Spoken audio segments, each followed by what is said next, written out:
consiste en un échiquier de 64 cases noires et blanches. Lorsque tu t'assois pour jouer, veille à positionner l'échiquier de manière à ce que chaque joueur ait une case sombre dans son coin inférieur gauche. Les colonnes qui montent et descendent ont des lettres de A à H et les lignes horizontales sont faites avec des chiffres de 1 à 8. Cela aide pour se souvenir de tes coups. Ainsi, si besoin, tu pourras revenir en arrière pour voir si tu as fait de grosses erreurs. Il y a donc 32 pièces au total, 16 de chaque côté.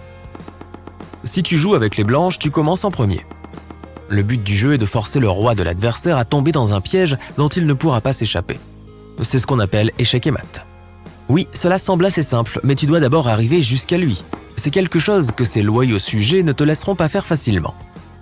Ils s'efforceront de protéger leur roi et d'attaquer le tien, tout en essayant de capturer le plus grand nombre possible de tes pièces.